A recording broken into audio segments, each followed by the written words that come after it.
어느덧 8월이 되었습니다. 무더위 잘 이겨내시고 또 결실의 계절 가을을 기대하면서 그리스도 안에서 더욱 힘내시기 바랍니다. 지난주 오후 예배 때 가정사역의 대부라고 불리우는 정태기 목사님의 사례에 대해서 말씀을 나누었습니다만, 가정사역을 하는 목사님들이나 또 관련된 분들의 가정사역하는 분들의 관련된 강의를 통해서 자주 들었던 실화에 근거한 예들이 있습니다. 아내는 치약을 짤 때 끝부분부터 꼭꼭 눌러서 접어가면서 짭니다. 남편은 중간 부분부터 꾹 눌러서 아무렇게나 짜버립니다. 그 일로 아내가 남편을 여러 번 나무랐습니다. 습관이 된 남편은 또 잊어버리고 또 중간을 푹 눌러서 짭니다. 부부싸움은 치약 짜는 것과 같은 사소한 일로부터 시작을 합니다. 아내의 기분이 매우 좋지 않은 어느 날, 또 중간부터 콱 짜여진 치약 때문에 싸움이 시작됩니다. 싸움이 커져서 너네 아버지가 어떻고 너네 엄마가 어떻고까지 확대가 됩니다. 그 부부가 결국 이혼하게 되었습니다. 이혼의 근본 원인이 무엇입니까? 치약 때문입니다. 요즘 치약은 튜브로 되어 있어서 중간에서 푹 짜도 시간이 지나면 다시 펴집니다. 보건력 좋은 튜브를 사용했다고 치약 광고할 때 부부 싸움 예방하는 치약이라는 문구도 사용합니다. 치약 짜주는 기계, 그것을 달고는 이제 부부 싸움은 그만이라는 광고, 유튜브를 통해서 제가 확인을 했습니다.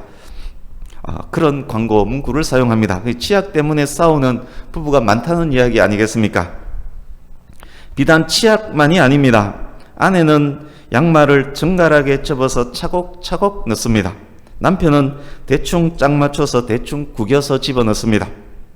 화장실 벽에 휴지가 닿는 것이 싫어서 아내는 휴지 끝을 밖으로 뺍니다. 이 도르래 밖으로 뺍니다. 남편은 안정적으로 풀리게 하기 위해서 안쪽으로 뺍니다. 우리 집 이야기입니다.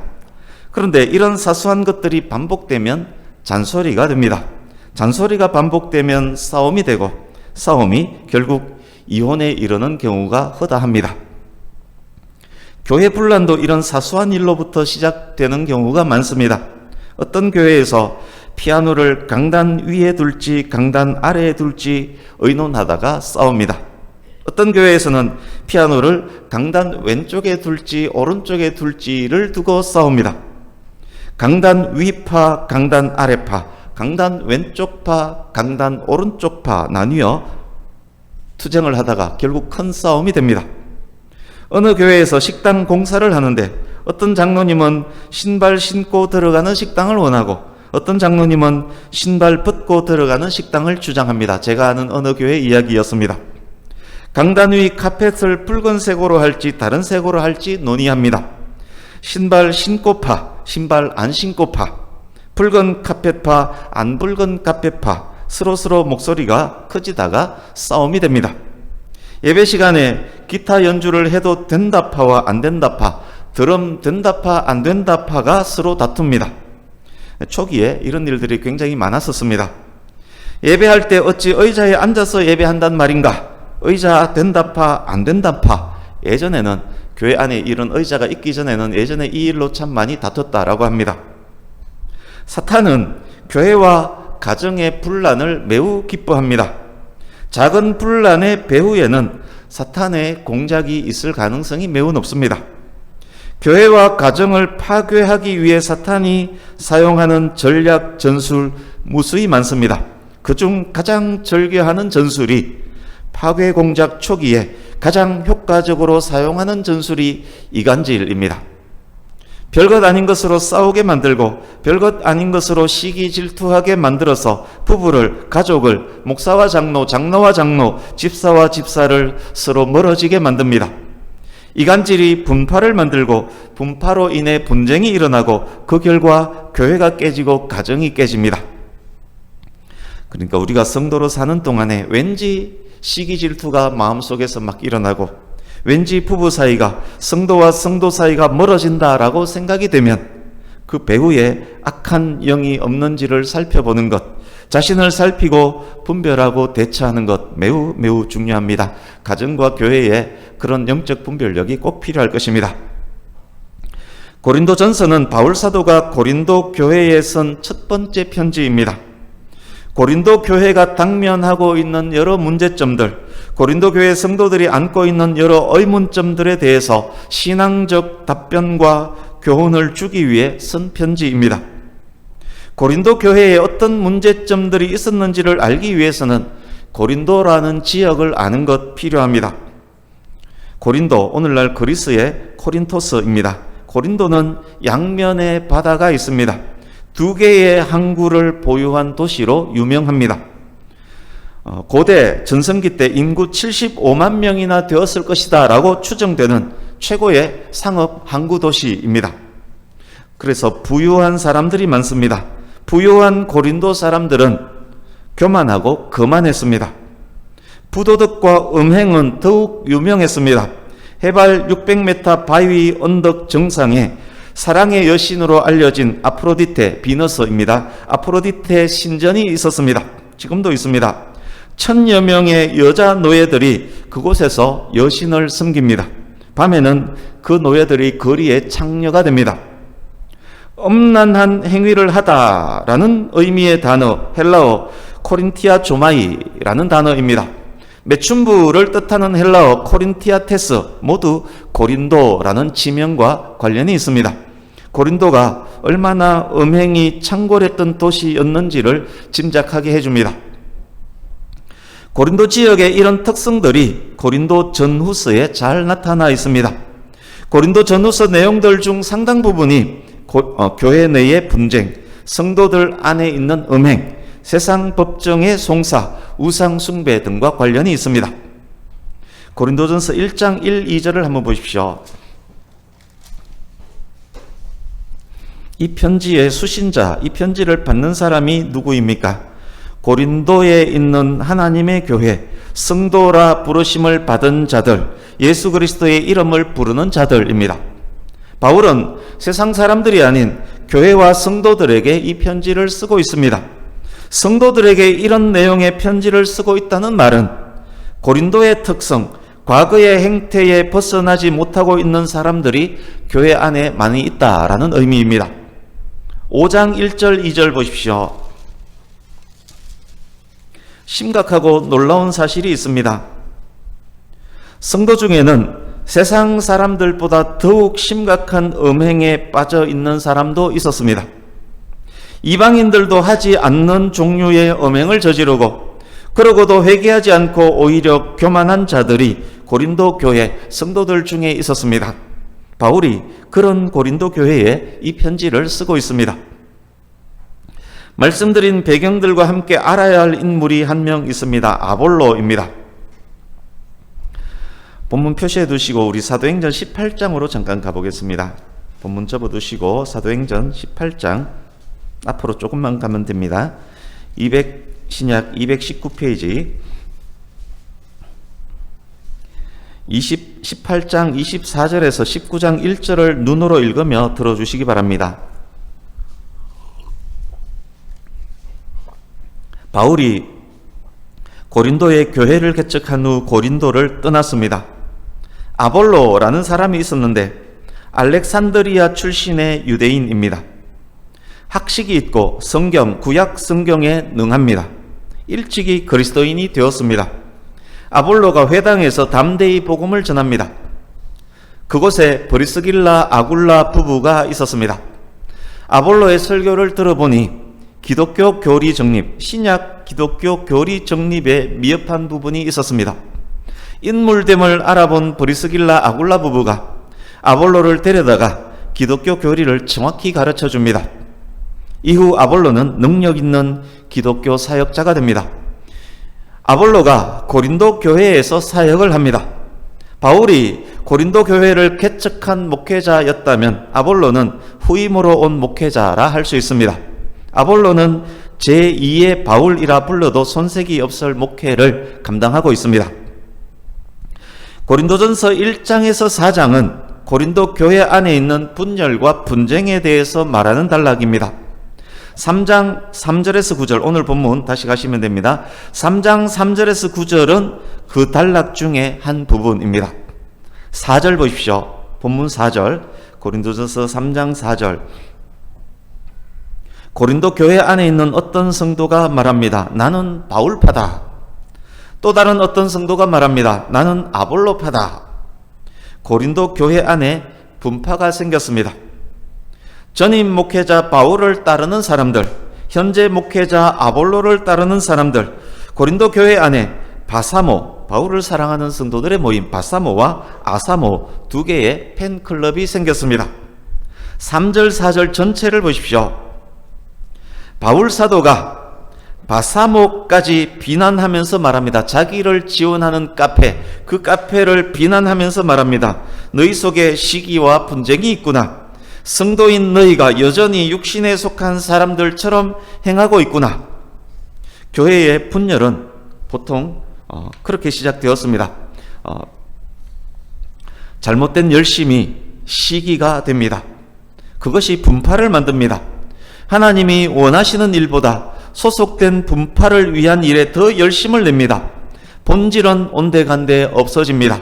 본질을 잃어버리니 분쟁은 더욱 커집니다.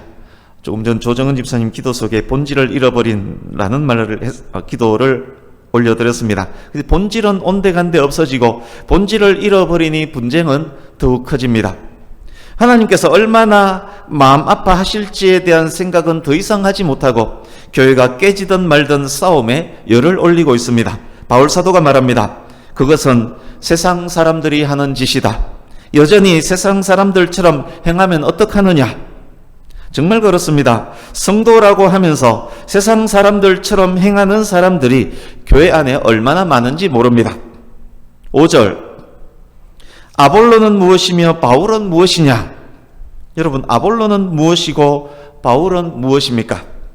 바사모, 아사모가 생길 만큼 그들이 위대한 사람들입니까? 바울 사도가 아볼로는 누구며 바울은 누구냐라고 말하지 않고 아볼로는 무엇이며 바울은 무엇이냐라고 말했습니다. 그들 인물이 중요하지 않고 무슨 일을 했는지가 중요하기 때문입니다.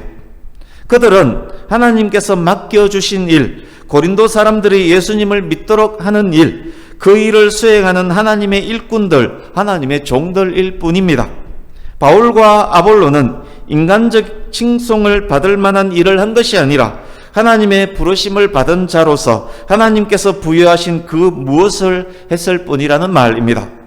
서로 경쟁을 위해서 부름받은 자들이 아니라 합력해서 선을 이루도록 부름받았다는 말입니다. 하나님께서 고린도를 위해서 바울과 아볼로에게 부여하신 그 무엇이 무엇이었습니까? 바울은 고린도 교회를 개척했습니다. 바울은 복음을 심었습니다. 아볼로는 후임 목회자의 일을 신실히 수행했습니다. 아볼로는 심겨진 복음에 물을 주었습니다.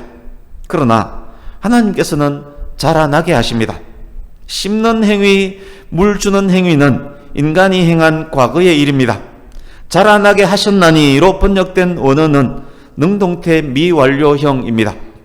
바울과 아볼로의 사역은 과거 일회적인 사건으로 기록되어 있는 반면 자라나게 하시는 하나님의 일은 미완료형으로 계속적 행위를 나타내고 있습니다.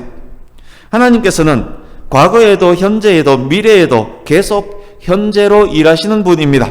계속 자라나게 하십니다. 자라게 하시는 분은 오직 하나님이십니다. 7절 앞부분입니다. 이어서 바울이 말합니다.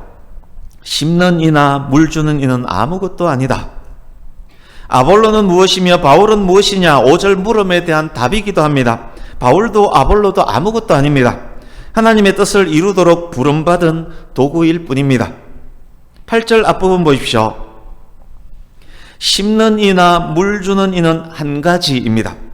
심는 이도 물 주는 이도 동등한 사람이고 심는 이도 물 주는 이도 하나님의 뜻 안에서 각각 협력해서 하나님의 일을 하는 사람이란 말입니다.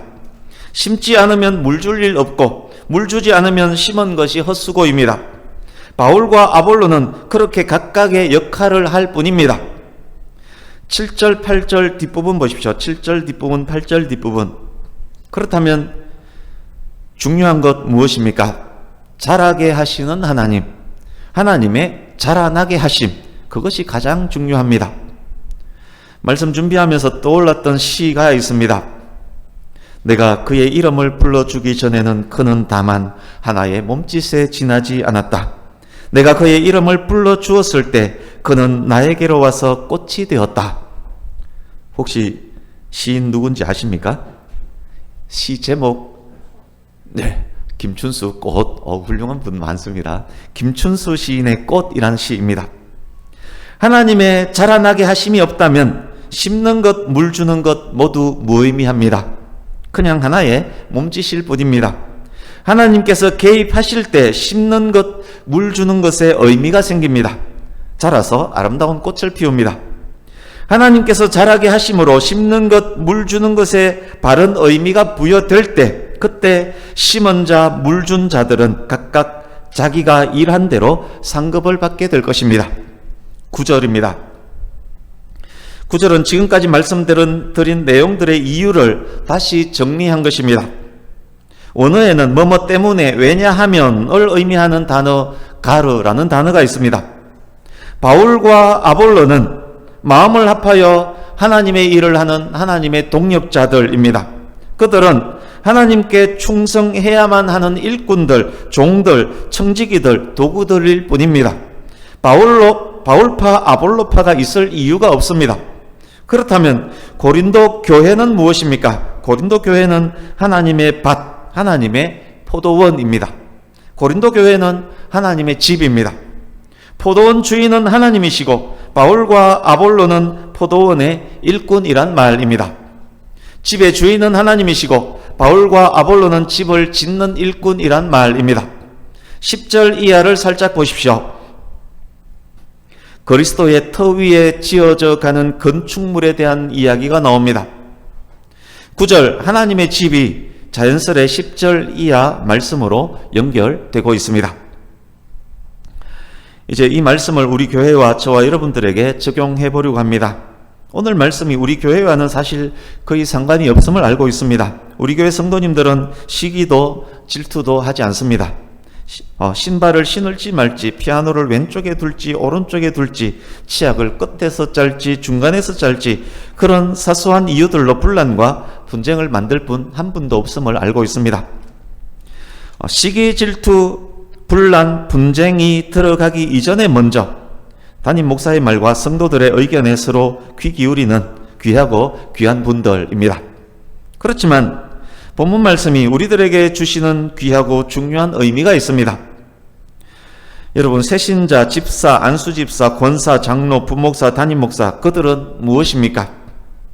주일학교 교사, 찬양팀, 반주자, 식사 준비하는 분, 차량 봉사하는 분, 안내하는 분, 청소하는 분, 전도하는 분, 빛의 역할, 소금의 역할로 그리스도의 향기를 나타내는 분들, 그들은 무엇입니까?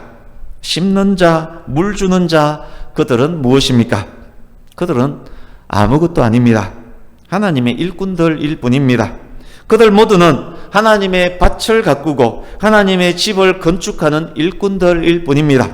누가 더 중요하고 누가 덜 중요하고 그런 것 없습니다. 누굴 더 귀하게 여기고 누굴 덜 귀하게 여기고 그럴 필요도 없습니다. 시기, 질투, 분쟁, 이간질할 이유, 필요 전혀 없습니다. 각각의 사명, 각각의 역할만 다를 뿐이지 하나님 보시기에는 다 한 가지입니다.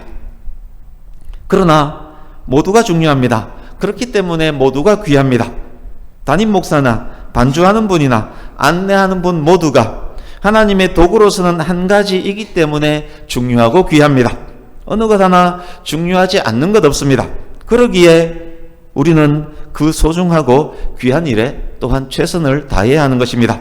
담임 목사로서 최선을 다해야 하고 찬양팀으로, 반주자로, 안내위원으로, 봉사자로, 복음 전도자로 최선을 다해야만 합니다. 회사 사장에게 잘 보이기 위해서, 직장 상사에게 잘 보이기 위해서는, 내 돈 벌기 위해서는 그토록 최선을 다하지 않습니까?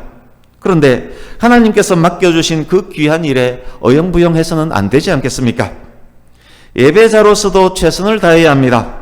온전하고 거룩하고 아름다운 예배를 위해서 최선을 다해야 합니다. 함께 예배하는 성도들의 예배를 위해서도 내가 할 수 있는 최선을 다해야 합니다. 예배 시작부터 축도로 마칠 때까지 그 자리에서 최선을 다해야 합니다. 늦게 오는 분들을 배려해서 앉을 자리 찾는 것도 중요합니다. 어느 곳에 앉는지 그건 역시 귀한 사역입니다. 다른 성도의 주차 공간을 생각하면서 나의 주차를 하는 것, 그건 역시 귀한 사역입니다. 예배 중에 왔다 갔다 하지 않는 것, 예배 중간에 돌아가지 않는 것, 그건 역시 귀하고 귀한 사역입니다. 내가 만든 쓰레기 내가 치우는 것, 내가 먹던 물컵 치우는 것, 쓰레기 분리수거하는 것, 예배당에 떨어진 쓰레기 줍는 것, 낭비되고 있는 에너지 아끼는 것, 모두 귀하고 귀한 사역입니다. 다 한 가지입니다. 교회와 성도를 위해서 기도하는 것, 어린이와 학생, 청년들의 미래를 위해서 기도하는 것, 목회자와 성도가 서로를 위해 기도하는 것, 새신자에게 관심 갖고 눈 맞춤하며 인사하는 것, 그것 모두 귀한 사역입니다. 아볼로와 바울의 사역이 한 가지였듯, 심는 자, 물 주는 자의 사역이 한 가지였듯 모두 한 가지로 귀한 사역입니다. 담임 목회자의 일이나 또 매월 수천만 원 교회에 헌금하는 그 사람이나 교회에 떨어진 쓰레기 하나 줍는 것, 그거나 다 한 가지, 매 한 가지입니다. 아무것도 아니지만 귀하고 귀한 사역, 이 사역을 우리들 각자가 각자의 위치에서 감당할 때, 심고 물을 줄 때, 그때 하나님께서 자라게 하십니다. 새신자를 자라게 하시고 학생 청년들을 하나님과 나라를 위한 일꾼으로 성장하게 하시고 교회 공동체와 성도의 가정을 성숙하게 해주십니다. 여전히 육신에 속한 자들처럼 행동하는 성도들을 성숙한 성도들로 자라나게 하십니다. 시기, 질투, 이간질, 분쟁은 교회 안에 발붙이지 못할 것입니다. 뿐만 아닙니다. 각자의 위치에서 각자의 사역을 각자가 잘 감당할 때 설사 이 땅에서의 상급은 없을지라도, 설사 사람들은 몰라줄지라도 예수님께서 다시 오시는 그날에 모든 것 아시는 주께서 일한 대로 상급을 주시는 것입니다. 본문 12절과 13절을 보십시오. 3장.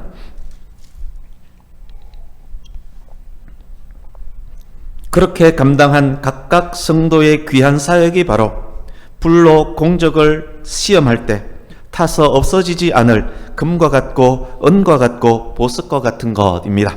그 공적대로 하나님께서 상을 주신다라고 말씀하고 있습니다. 우리 주보 오른쪽 하단에 있는 시편 127편 1절 그리고 잠언 16장 9절을 같이 이어서 읽겠습니다. 같이 읽습니다. 시작. 여호와께서 집을 세우지 아니하시면 세우는 자의 수고가 헛되며 여호와께서 성을 지키지 아니하시면 파수꾼의 깨어있음이 헛되도다. 사람이 마음으로 자기의 길을 계획할지라도 그의 걸음을 인도하시는 이는 여호와시니라. 아멘. 이제 본문으로 가서 5절에서 9절을 한 번 더 읽겠습니다. 방금 읽었던 말씀과 나름으로 연결시켜 보시기 바랍니다. 5절에서 9절 한 목소리로 같이 읽습니다. 시작. 그런즉 아볼로는 무엇이며 바울은 무엇이냐? 그들은 주께서 각각 주신 대로 너희로 하여금 믿게 한 사역자들이니라. 나는 심었고 아볼로는 물을 주었으되 오직 하나님께서 자라나게 하셨나니 그런즉 심는 이나 물 주는 이는 아무것도 아니로되 오직 자라게 하시는 이는 하나님뿐이니라. 심는 이와 물 주는 이는 한 가지이나 각각 자기가 일한 대로 자기의 상을 받으리라. 우리는 하나님의 동력자들이요 너희는 하나님의 밭이요 하나님의 집이니라. 아멘. 말씀을 마무리합니다. 저와 여러분이 교회에서 아무리 큰 일, 귀한 일을 한다 할지라도 하나님 앞에서 그것은 아무것도 아닙니다. 하나님의 종이기에 종으로서 일꾼으로서 주어진 일을 하는 것일 뿐입니다. 그러기에 우리는 자랑할 것도 시기 질투할 것도 분란과 분쟁을 일으킬 일도 없습니다. 자라게 하시는 분은 오직 하나님이시기 때문입니다. 집을 세우시고 성을 지키시는 분은 하나님이시기 때문입니다. 걸음을 인도하시는 분은 오직 하나님이시기 때문입니다. 우리가 아무리 계획을 하고 아무리 수고를 하고 아무리 집을 짓고 아무리 성을 지킬지라도 여호와께서 지키지 않으시고 여호와께서 인도하지 않으시고 여호와께서 세우지 않으시고 여호와께서 자라게 하지 않으신다면 그 수고는 아무 소용도 없습니다. 그러기에 또한 우리는 우리의 일에 더욱 최선을 다해야 합니다. 우리는 하나님의 복음을 위한 동력자들이기 때문입니다. 하나님의 밭, 하나님의 집, 하나님의 교회를 위한 동력자들이기 때문입니다. 비록 작은 일처럼 보일지라도 하나하나가 중요한 일입니다. 모두 하나님의 집을 세워가는 귀한 일입니다. 하나님께서 보고 계시면서 그 일한 대로 상을 주실 일이기 때문입니다. 자라게 하시는 하나님 앞에서 비록 그 일들이 아무것도 아닐지라도 그러기에 더욱 한 가지로 서로가 열심을 낼 때, 청지기로서 신실하고 성실히 행할 때 하나님께서 그 일로 상 주시고 그 일로 교회와 가정을 자라게 하실 것입니다. 저와 여러분을 도구로 사용해서 죽어가는 영혼들을 교회로 오게 하실 것이고 교회로 온 그들을 또한 자라게 하실 것입니다. 비록 하나님 앞에서는 아무것도 아니지만 하나님 앞에서 이토록 귀하고 중요한 일이 또 어디에 있겠습니까? 말씀을 마칩니다. 자라게 하시는 하나님 앞에서 심고 물 주는 우리의 수고가 더욱 의미 있는 수고가 되기를 바랍니다. 그 모든 것을 통해서 자라게 하시는 하나님께서 영광 받으시고 그렇게 쓰임받는 우리 교회 그리고 저와 여러분의 가정과 가문 하나님께서 귀하게 쓰시고 상까지 주시는 교회와 가정과 가문 될 수 있기를 예수님 이름으로 축복합니다. 아멘. 기도하겠습니다.